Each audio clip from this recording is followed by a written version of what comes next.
పర్వదినం సందర్భంగా హరీష్ అకాడమీ అందిస్తుంది అన్ని ఆన్లైన్ కోర్సులపై భారీ discount offers. Group 2, 3, 4 and SI constable, FBO, JL, AEO and staff nurse full course ఏదైనా ₹500 మాత్రమే. Group 2, 3, 4, SI constable and FBO 6 కోర్సులు కలిగి ఉన్న కాంబో ప్యాక్ ఇప్పుడు కేవలం ₹999 మాత్రమే. ఏపీ గ్రామ సచివాలయం మరియు వార్డు సచివాలయం కేటగిరీ 1 ఫుల్ కోర్స్ ₹500 మాత్రమే. All exams and all subjects test series ₹99 మాత్రమే. అన్ని కోర్సుల వ్యాలిడిటీ 6 months. ఈ ఆఫర్ మార్చి 20 నుండి మార్చి 26 వరకు మాత్రమే. ఈ బంపర్ ఆఫర్ మిస్ చేసుకోకండి. లెజెండరీ ఫ్యాకల్టీచే ఖచ్చితంగా జాబ్ సాధించే విధంగా రూపొందించబడిన ఆన్లైన్ క్లాసెస్. వెంటనే గూగుల్ ప్లే స్టోర్ నుండి హరీష్ అకాడమీ యాప్ను డౌన్లోడ్ చేసుకోండి. జాబ్ సాధించండి. Harish the best academy. Phone number 8341116915.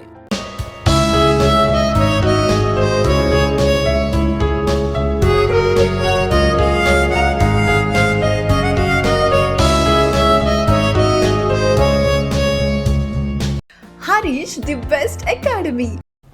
Hi friends, welcome to Harish academy. ఈరోజు వార్తలు నిలిచిన జాతీయ, అంతర్జాతీయ, రాష్ట్రీయ అంశాల గురించి, వార్తలు నిలిచిన వ్యక్తులు, అవార్డులు, పుస్తకాలు, మరి క్రీడా సంబంధిత సమాచారం, ఒక్కొక్క అంశాన్ని వివరంగా తెలుసుకుందాం. ఈరోజు మన ఫస్ట్ టాపిక్ వచ్చేసి తమిళనాడు రాష్ట్రం ఇటీవల వన్యప్రాణులకు సంబంధించి, వన్యప్రాణుల సంరక్షణకు సంబంధించి తరచూ వార్తల్లోకి వస్తుంది. ఉదాహరణకు ఇటీవల మనం డిస్కస్ చేసిన కొన్ని అంశాలను కనుక పరిశీలిస్తే దేశంలోనే మొట్టమొదటి డుగాంగ్ కన్జర్వేషన్, సీకౌ కన్జర్వేషన్, సీకౌ సంరక్షణ అనగానే తమిళనాడు రాష్ట్రం. మరియు దేశంలోనే మొట్టమొదటిసారి స్లెండర్ లోరిస్కి సంబంధించి slender loris conservation, slender loris జీవి సంరక్షణ చర్యలు తమిళనాడు రాష్ట్రానికి సంబంధించి. And at the same time ఇటీవల నీలగిరి థార్ సంరక్షణకి సంబంధించి తమిళనాడు రాష్ట్రం వార్తలు ఇచ్చింది దేశంలోని మొట్టమొదటిసారి. దీంతో పాటు ఏనుగుల మరణాలకి సంబంధించిన ఒక ప్రత్యేకమైన అంశం, ఎలిఫెంట్ డెత్ ఆడిట్ ఫ్రేమ్వర్క్ అనే అంశంతో తమిళనాడు రాష్ట్రం వార్తలు ఇచ్చింది. దీంతో పాటు ఇటీవల తరచూ తమిళనాడు రాష్ట్రానికి సంబంధించి నూతనంగా వార్తలు ఇచ్చిన వైల్డ్ లైఫ్ శాంక్చురీస్ వార్తలకు వస్తున్నాయి. లాస్ట్ ఒక 3 months బ్యాక్, సబ్జెక్టు కండిషన్, ఒక 3 months బ్యాక్ మనం ఒక అంశాన్ని డిస్కస్ చేసాం. తమిళనాడు రాష్ట్రంలో ఏర్పాటైన, తమిళనాడు రాష్ట్ర ప్రభుత్వం నోటిఫై చేసిన 17th వైల్డ్ లైఫ్ శాంక్చురీగా వార్తలు నిలిచిన కావేరీ సౌత్ అనే ఒక అంశాన్ని మనం చూసాం. ఈరోజు తమిళనాడు రాష్ట్రంలోని ఎరోడ్ అనే ఒక డిస్టిక్లో ఒక నూతన వైల్డ్ లైఫ్ శాంక్చురీ వార్తలోకి వచ్చింది. దాని పేరేంటి అంటారు? తాంతై పెరియార్. గుర్తుంచుకోండి, ఇటీవల Thanthai Periyar wild life sanctuary వార్తలోకి వచ్చింది. ఏ రాష్ట్రం అంటారు? సో తమిళనాడు రాష్ట్రం అని గుర్తుంచుకోండి. Thanthai Periyar wild life sanctuary Tamil Nadu రాష్ట్రం. Very very important. సో ఇది ఎక్కడ ఉంది? తమిళనాడు రాష్ట్రంలోని ఎరోడ్ అనే ఒక డిస్టిక్లోని ఒక వైల్డ్ లైఫ్ శాంక్చురీ, ఇటీవల నోటిఫై చేయబడిన, గుర్తించబడిన ఒక వన్యప్రాణి సంరక్షణ కేంద్రం అని గుర్తుంచుకోండి, సరిపోతుంది. ఇక్కడ ఈ టాపిక్ని లింక్ చేస్తూ మనం కొన్ని అంశాలు కనుక పరిశీలిస్తే వైల్డ్ లైఫ్ సంబంధించి ప్రస్తుతం భారతదేశంలో వన్యప్రాణుల సంరక్షణ చట్టం ఉంది. Wild life protection act, wild life protection act, వన్యప్రాణి సంరక్షణ చట్టం. ఏ సంవత్సరం అంటే 1972. వెరీ ఇంపార్టెంట్, గుర్తుంచుకోండి. కొన్ని చట్టాలపైన కూడా ఫోకస్ చేసే అవకాశాలు ఉంటాయి. ఇలా తమిళనాడు రాష్ట్రానికి సంబంధించి తరచూ ఏదో ఒక అంశం, ముఖ్యంగా వన్యప్రాణులకు సంబంధించి వార్తలు నిలుస్తున్నాయి, వాటిని లింక్ చేస్తూ చదవండి. ఓకేనా? సో అలా తమిళనాడు రాష్ట్రానికి సంబంధించి ఇటీవల తమిళనాడు రాష్ట్రంలో ప్రస్తుతం అధికారంలో ఉన్న పార్టీ డిఎంకే, ద్రవిడ మున్నేట్ర కజగం అంటాం. సో డిఎంకేకి సంబంధించి ప్రస్తుతం ముఖ్యమంత్రిగా మనకు ఎంకే స్టాలిన్ గారు ప్రస్తుతం ముఖ్యమంత్రిగా ఉన్నారు. ఇటీవల ఎంకే స్టాలిన్కి సంబంధించిన ఒక ఆత్మకథ వార్తలోకి వచ్చింది. What is that? Ungalil Oruvan, మీలో ఒకడిని, వన్ అమాంగ్ యు అన్నట్టు. తమిళనాడు రాష్ట్రంలో ఇటీవల గవర్నర్ వివాదం చోటు చేసుకుంది. గవర్నర్గా ఎవరున్నారు? ఆర్ఎన్ రవి. గుర్తుంచుకోండి, ఆర్ఎన్ రవి. అండ్ ఇటీవల తమిళనాడు రాష్ట్రం రైట్ టు సిట్ ఆర్టికల్ 42 సంబంధిత అంశంతో వార్తలోకి వచ్చింది. దేశంలోనే ఇటీవల తమిళనాడు రాష్ట్రం ముఖ్యంగా సంరక్షణ సంక్షేమ చర్యల వార్తలకు వస్తుంది. ఉదాహరణకి మధ్యాహ్న భోజన పథకంతో పాటు మార్నింగ్ బ్రేక్ఫాస్ట్ని కూడా ఇటీవల ప్రొవైడ్ చేస్తూ తమిళనాడు రాష్ట్రం వార్తల్లోకి వచ్చింది. ఇది ఒకటి ఇంపార్టెంట్. దీంతో పాటు ఇల్లం తెడి కల్వి, మక్కలై తెడి మరుత్వం, మీందుం మంజప్పై, ఇన్యూరు కప్పం నమ్మై కక్కుం, గుడ్ సమారిటన్స్ అనే ఒక ప్రోగ్రామ్, ఇలాంటి అంశాలు తమిళనాడు రాష్ట్రానికి సంబంధించి తరచూ వార్తలు నిలుస్తూనే ఉన్నాయి. సో తమిళనాడు రాష్ట్రానికి సంబంధించి వన్యప్రాణి సంరక్షణ అంశాన్ని ఇక్కడ మీరు గుర్తుంచుకోండి. ఎగ్జామినేషన్ పాయింట్ ఆఫ్ వ్యూ చట్టం పైన ఫోకస్ చేయొచ్చు, లేదంటే ఇటీవల వార్తలు ఇచ్చిన నూతన 18th వైల్డ్ లైఫ్ శాంక్చురీగా గుర్తింపు పొందిన తమిళనాడు రాష్ట్రంలోని తంతై పెరియార్ గురించి అడగవచ్చు. And at the same time Tamil Nadu రాష్ట్రం ప్రత్యేకత కూడా భారతదేశంలో ఉంది. అదేంటంటే ఆజాదీ కా అమృత్ మహోత్సవ్ సందర్భంగా 75 years ఆఫ్ ఇండిపెండెన్స్, మనం ప్రస్తుతం ఆజాదీ కా అమృత్ మహోత్సవ్ సెలబ్రేషన్స్ జరుపుకున్నాం 2022 August 15th. Very very important. ఆ సందర్భంగా మన స్వాతంత్ర దినోత్సవానికంటే ముందు, సో మనకి 2022 August 15th కంటే ముందు రోజున భారతదేశంలో 11 రామ్సర్ సైట్స్ గుర్తింపు పొందాయి. వాటి చేరికతో ప్రస్తుతం భారతదేశంలో మొత్తం రామ్సర్ సైట్స్ 75కి చేరాయి. అందులో అత్యధిక రామ్సర్ సైట్స్ ఉన్న రాష్ట్రం ఏదంటే తమిళనాడు రాష్ట్రం. Very very important. తమిళనాడు రాష్ట్రం భారతదేశంలోనే అత్యధిక రామ్సర్ సైట్స్, వెట్లాండ్స్ ఏవైతే ఉన్నాయో రామ్సర్ సైట్స్ లేదా వాటర్ ఫ్యూయల్గా గుర్తింపు పొందుతూ వార్తలు ఇచ్చిన రాష్ట్రం అత్యధిక. సో ఇటువంటి అంశాలు లింక్ చేస్తూ చూడండి. ఒక టాపిక్ని మరొక టాపిక్కి లింక్ చేస్తూ నేర్చుకోండి. ఇక్కడ చట్టం ఉంటుంది, లేదా మీ రాజ్యాంగంలోని ఆర్టికల్స్ కూడా మీరు లింక్ చేసుకోవచ్చు.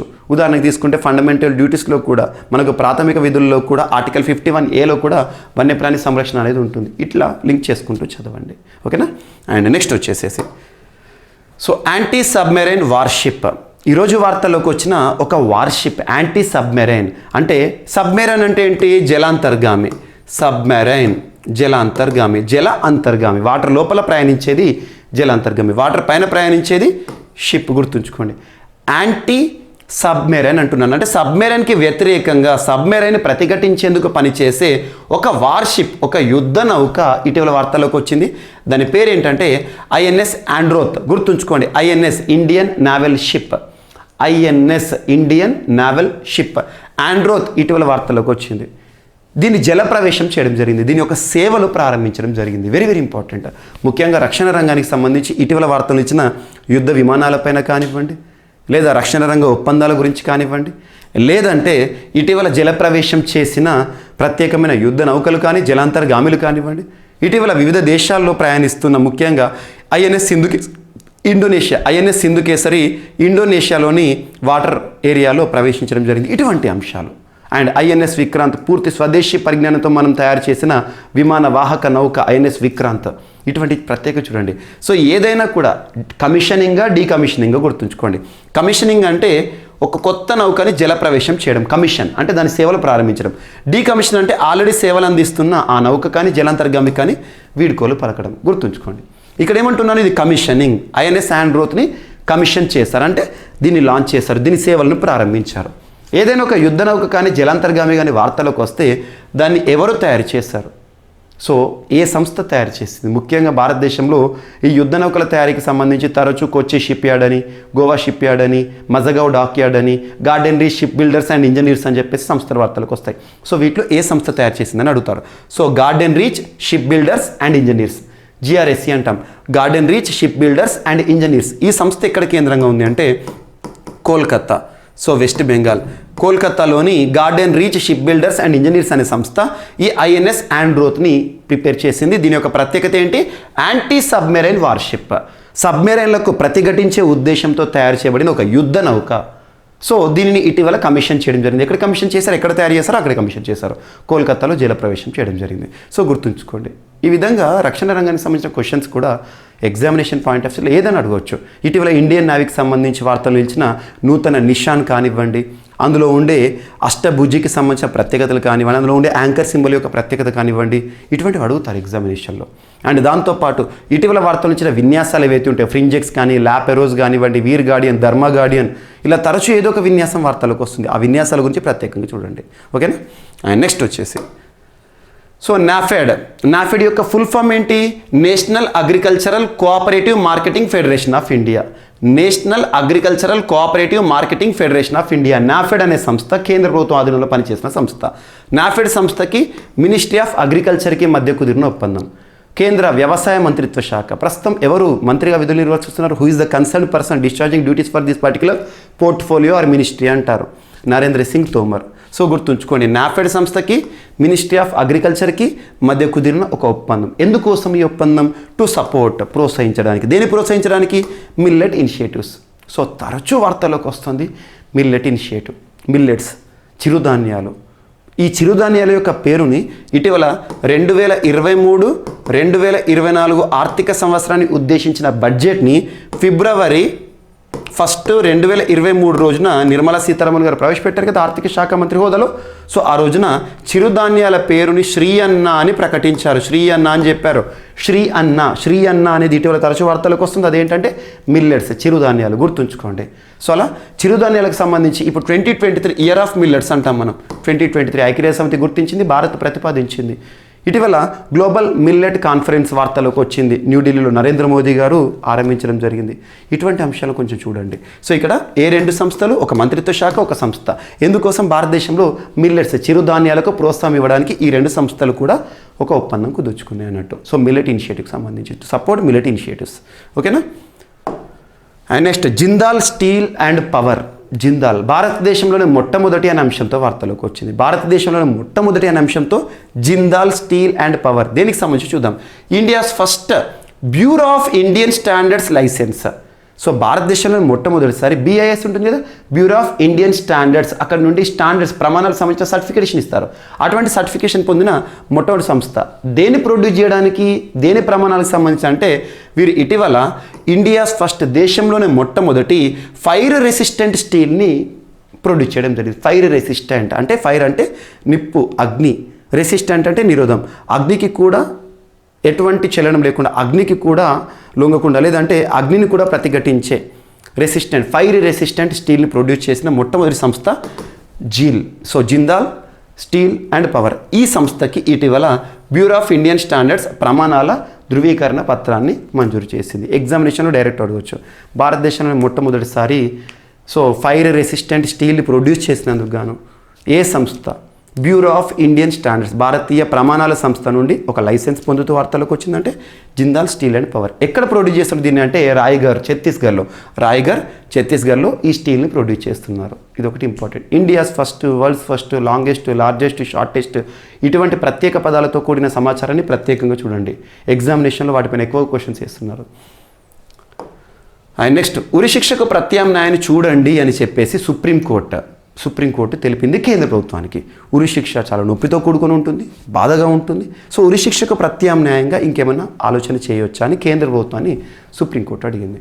ఇటీవల సుప్రీంకోర్టు తరచూ వార్తల్లోకి వస్తుంది. సుప్రీంకోర్టు ప్రస్తుతం ఫుల్ స్ట్రెంగ్త్తో వార్తల్లోకి వచ్చింది.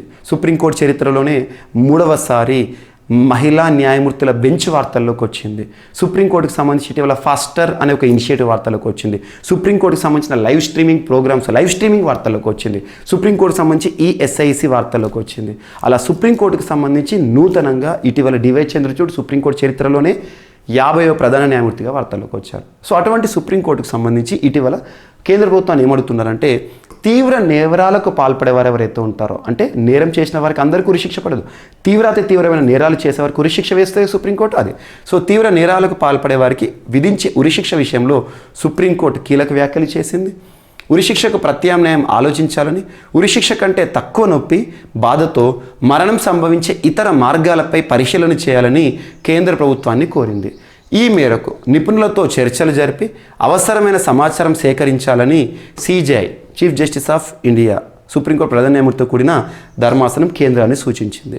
ఉరిశిక్ష ప్రత్యామ్నాయ మార్గాలపై శాస్త్ర సాంకేతికతతో పాటు ఇతర కోణాల్లో పరిశీలించి అభిప్రాయాలు చెప్పేందుకు జాతీయ న్యాయ విశ్వవిద్యాలయం అండ్ ఎయిమ్స్కి చెందిన నిపుణులతో కమిటీ ఏర్పాటు చేసేందుకు కూడా సిద్ధంగా ఉన్నామని న్యాయ వ్యవస్థ చెప్పింది. గుర్తుంచుకోండి, మరణశిక్ష అమలులో విదేశాల్లో అనుసరిస్తున్న పద్ధతులపై పరిశీలన చేసి మే నెలలోగా నివేదిక ఇవ్వాలని చెప్పేసి అటార్నీ జనరల్ని కోరడం జరిగింది. సో గుర్తుంచుకోండి, సుప్రీంకోర్టుకి సంబంధించి ఉరిశిక్ష విషయంలో ఆలోచిద్దాం, వేరే తీసుకొద్దాం, ప్రపంచంలో ఏ విధంగా ఉన్నాయి ప్రత్యామ్నాయాలు అని చెప్పేసి వివిధ సంస్థలకు బాధ్యత ఇచ్చింది. మే లోపల నివేదికను సమర్పించండి, దాని ఆధారంగా శాస్త్రీయంగా ఉంటే అమలు చేద్దామని చెప్పేసి అడుగుతున్నారు. ఓకేనా? అండ్ నెక్స్ట్ వచ్చేసేసి భారతదేశంలో మొట్టమొదటిసారి ఒక హాకీ స్టేడియానికి ఒక మహిళ క్రీడాకారిణి పేరుని పెట్టడం జరిగింది. సో రాణి రాంపాల్. చూద్దాం, హాకీ స్టేడియానికి రాణి రాంపాల్ పేరు. భారత హాకీ ప్లేయర్కి దక్కిన అరుదైన గౌరవం. సో చూద్దాం, భారత హాకీ స్టార్ రాణి రాంపాల్కు అరుదైన గౌరవం దక్కింది. తన అద్భుత ఆటతీరుతో జట్టుకు ఎన్నో చిరస్మరణీయ విధానాలు అందించిన రాణికి తగిన గుర్తింపు లభించింది. దేశంలో ఒక స్టేడియానికి మహిళా ప్లేయర్ పేరు పెట్టడం, దేశంలో ఒక స్టేడియంకి మహిళా ప్లేయర్, అది ఏ రంగమైనా మహిళా ప్లేయర్ పేరు పెట్టడం అనేది మొదటిసారంట. రాణి రాంపాల్కు అరుదైన ఘనత దక్కింది. సో రాణి రాంపాల్ ప్లేయర్ పెట్టడం జరిగింది. ఉత్తరప్రదేశ్లోని రాయ్బరేలీ, గుర్తుంచుకోండి, ఉత్తరప్రదేశ్లోని రాయ్బరేలీలోని MCF హాకీ స్టేడియానికి రాణీస్ గర్ల్ హాకీ టర్ఫ్ అనే ఒక పేరు, రాణీస్ గర్ల్స్ హాకీ టర్ఫ్ అనే పేరు పెట్టారు. అలా భారతదేశ చరిత్రలోనే ఒక మహిళా ప్లేయర్ పేరుని ఒక స్టేడియంకి పెట్టడం అనేది చోటు చేసుకుంది. అది ఎక్కడ ఉందంటే ఉత్తరప్రదేశ్లో ఉంది. ఎవరి పేరు అంటే మనకు ఒక దిగ్గజ హాకీ ప్లేయర్, మహిళా ప్లేయర్ రాణి రాంపాల్, గుర్తుంచుకోండి. ఆ పేరేంటి? Rani's girls hockey turf. And next వార్తలు నిలిచిన వ్యక్తుల్లో ఒక పర్సన్ బాంబే జయశ్రీ రామ్నాథ్. బాంబే జయశ్రీ రామ్నాథ్ పూర్తి పేరు బాంబే జయశ్రీ అంటారు. సో కార్నాటిక్ మ్యూజిక్లో తనకంటూ ప్రత్యేక గుర్తింపు పొందారు. అంటే సంగీత ప్రపంచం, ఒక గొప్ప సంగీత విద్వాంసురాలు, ఒక వోకలిస్ట్. సో తను బెంగాల్లో జన్మించారు, కానీ భారతదేశంలో వివిధ భాషల్లో తనకంటూ ప్రత్యేక గుర్తింపు పొందారు తన యొక్క సంగీతం, తన యొక్క స్వరాల ద్వారా.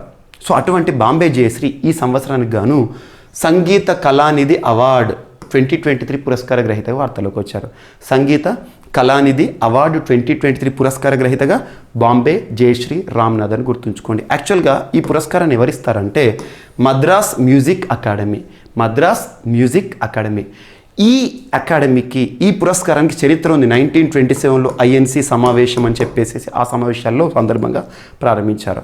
సో సంగీత కళానిధి అవార్డు 2023 పురస్కార గ్రహీత ఎవరంటే బాంబే జయశ్రీ రామ్నాథ్. ఈ పురస్కారాన్ని ఎవరిస్తారంటే ముఖ్యంగా సంగీత ప్రపంచంలో గుర్తింపు పొందిన వారికి మద్రాస్ మ్యూజిక్ అకాడమీ ఇచ్చి సత్కరించడం జరుగుతుంది. ఓకేనా. అండ్ నెక్స్ట్ ఒక పర్సన్ వార్తలోకి వచ్చారు. ముఖ్యంగా పూణే బేస్డ్ పర్సన్, స్విమ్మర్, మహారాష్ట్రకు చెందిన వ్యక్తి. తన పేరు సంపన్న రమేష్ షెలార్ ఫాస్టెస్ట్ స్విమ్మర్గా వార్తలోకి వచ్చారు. ఒక జలసంధిని దాటుతూ వార్తలోకి వచ్చారు. పాక్ జలసంధి, ఇండియా శ్రీలంక మధ్య ఉండే పాక్ జలసంధి ఉంటుంది కదా, దాన్ని దాటుతూ. So fastest Indian to swim across Palk strait అంటాం మనం. Palk but silent. Palk strait అంటే భారత్కి పాకిస్తాన్ మధ్యలో ఉండదు, భారత్కి శ్రీలంక మధ్యలో ఉండే జలసంధి. సో ఈ జలసంధిని వేగవంతంగా దాటిన స్విమ్మర్గా, ఈతగాడిగా వార్తల్లోకి వచ్చిన పర్సన్ ఎవరంటే సంపన్న రమేష్ షెలార్. దాదాపు 29 కిలోమీటర్ల స్విమ్మింగ్ చేశాడు. ఏ ప్రాంతానికంటే తలైమన్నార్ అంటే మనకు శ్రీలంకలో ఉంటుంది. అండ్ తమిళనాడులోని ధనుష్కోడి వరకు పాక్ స్ట్రేట్ని దాటి అత్యంత వేగవంతంగా దాటిన రికార్డుని చరిత్ర సృష్టించాడు.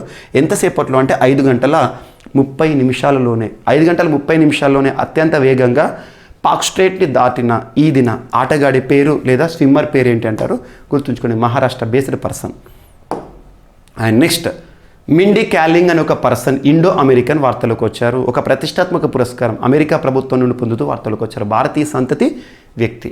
So Indian American to receive national humanities medal from Joe Biden గారి చేతుల మీదుగా నేషనల్ హ్యుమానిటీస్ మెడల్ని పొందుతున్న ఒక భారత సంతతి వ్యక్తి పేరు ఏంటంటే మిండీ క్యాలింగ్. ఇలాంటి ఒక ప్రతిష్టాత్మక పురస్కారాన్ని గెలుచుకున్న మొట్టమొదటి భారత సంతతి వ్యక్తి Mindy Kaling. So National Medal of Arts అనే సంస్థ, అమెరికా ప్రభుత్వం ఆధీనంలో పనిచేసే సంస్థ ఈ పురస్కారాన్ని ప్రకటిస్తుంది. సో ఎవరు? మిండీ క్యాలింగ్, ఒక పర్సన్, ఒక విమెన్. సో ఈ పురస్కార గ్రహీతగా వార్తల్లోకి వచ్చారు. అండ్ నెక్స్ట్ ఈరోజు వార్తల్లో నిలిచిన ఒక పుస్తకాన్ని కనుక పరిశీలిస్తే ఛత్రపతి శివాజీ మహారాజ్ అనే ఒక పుస్తకం వార్తల్లోకి వచ్చింది. ఈ పుస్తకాన్ని రచించిన వ్యక్తి, యాక్చువల్లీ ఇది అనువాద కాపీ, ట్రాన్స్లేటర్ కాపీ. ఎవరు రాశారంటే శ్రీమంత్ కోకాటే గారు రాసిన పుస్తకం. శ్రీమంత్ కోకాటే రాసిన పుస్తకం ఛత్రపతి శివాజీ మహారాజ్ అనే పుస్తకం. జస్ట్ పేరు గుర్తుంచుకోండి, ఛత్రపతి శివాజీ యొక్క వీరగాథ గురించి ఉంటుంది అందులో. And next A matter of the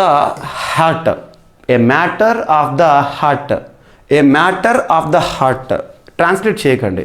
A matter of the heart అనే ఒక పుస్తకం వార్తలు నిలిచింది. ఎడ్యుకేషన్ ఇన్ ఇండియా, భారతదేశంలో విద్యా వ్యవస్థకి సంబంధించిన అంశాలను ఇతివృత్తంగా తీసుకొని రాయబడిన పుస్తకం. ఈ పుస్తకాన్ని రాసిన ప్రముఖ రచయిత ఎవరు అని అడుగుతారు, గుర్తుంచుకోండి. అనురాగ్ బెహర్ గారు రాసిన ఏ మ్యాటర్ ఆఫ్ ద హార్ట్ అనే ఒక పుస్తకం. ఎడ్యుకేషన్ ఇన్ ఇండియా, భారతదేశంలో విద్యా వ్యవస్థకు సంబంధించిన పుస్తకం. సో గుర్తుంచుకోండి ఆథర్ పేరు, పుస్తకం పేరు, అండ్ కింద టైటిల్ ఏమైనా ఉంటే చూడండి. సో ఈరోజు వార్తలు ఇచ్చిన అంశాలను చూస్తే తమిళనాడు రాష్ట్రంలో 18th వైల్డ్ లైఫ్ శాంక్చురీగా వార్తలు ఇచ్చిన Thanthai Periyar wild life sanctuary. And next anti submarine warship INS Androth ఇటీవల లాంచ్ చేయడం జరిగింది. Garden Reach Shipbuilders and Engineers Kolkata based సంస్థ తయారు చేసింది. అండ్ నాఫెడ్ సంస్థకి అగ్రికల్చర్ మినిస్ట్రీకి మధ్య కుదిరిన ఒప్పందం భారతదేశంలో చిరుధాన్యాలకు సంబంధించిన ప్రోత్సాహాలు కల్పించడం. And Jindal steel and power ఇటీవల దేశంలోని మొట్టమొదటిసారి బ్యూరో ఆఫ్ ఇండియన్ స్టాండర్డ్స్ నుండి ఒక లైసెన్స్ పొందిన ఫైర్ రెసిస్టెంట్ స్టీల్కి సంబంధించి లైసెన్స్ పొందిన మొట్టమొదటి సంస్థగా వార్తలు ఇచ్చింది రాయగఢ్ ప్రాంతానికి సంబంధించి. ఉరిశిక్షకు ప్రత్యామ్నాయాన్ని చూడండి, మే నెల లోపల సబ్మిట్ చేయండి అని కేంద్ర ప్రభుత్వానికి సుప్రీంకోర్టు ఇచ్చిన ఒక ఆర్డర్. అండ్ హాకీ స్టేడియానికి భారతదేశంలో ఒక స్టేడియం, ఒక క్రీడా మైదానానికి మొట్టమొదటిసారి ఒక మహిళ ప్లేయర్ పేరుని పెట్టడం జరిగింది. రాణి రాంపాల్ హాకీ దిగ్గజం పేరు ఉత్తరప్రదేశ్లోని రాయ్బరేలీలోని ఒక స్టేడియంకి తన పేరును పెట్టడం జరిగింది. అండ్ బాంబే జయశ్రీ రామ్నాథ్ ఈ సంవత్సరానికి గాను 2023 సంవత్సరానికి గాను సంగీత కళానిధి పురస్కార గ్రహీత వార్తలు ఇచ్చారు. ప్రముఖ సంగీత విద్వాంసురాలు. ఏ సంస్థ ఇస్తుందంటే మద్రాస్ మ్యూజిక్ అకాడమీ ఇచ్చే ప్రతిష్టాత్మక పురస్కారం. అండ్ సంపన్న రమేష్ షెల్లార్ పాక్ స్ట్రేట్ని, పాక్ జలసంధిని ఈదిన అత్యంత వేగంగా ఈదిన స్విమ్మర్గా వార్తలు ఇచ్చారు. So Pune based swimmer. And Mindy Kaling America ప్రభుత్వం నుండి ఒక ప్రతిష్టాత్మక పురస్కారం నేషనల్ హ్యుమానిటీస్ మెడల్ గెలుచుకున్న భారత సంతతి మహిళ. అండ్ ఛత్రపతి శివాజీ మహారాజ్ అనే ఒక అనువాద పుస్తకాన్ని రచిస్తూ వార్తలు ఇచ్చిన person Shrimant Kokate. And a matter of the heart అనే ఒక పుస్తకం భారతదేశ విద్యా వ్యవస్థకి సంబంధించిన ఇతివృత్తం. ఈ పుస్తకం యొక్క రచయిత ఎవరంటే అనురాగ్ బెహార్. సో ఇవి ఫ్రెండ్స్ ఈరోజు వార్తలు నిలిచిన అంశాలు. మిస్లేనియస్ అంశాలు ఏమైనా మిగిలిపోతే మాత్రం రేపటి క్లాస్లో యాడ్ చేసి మళ్ళీ నేర్చుకుందాం. రేపు కలుద్దాం. Thank you.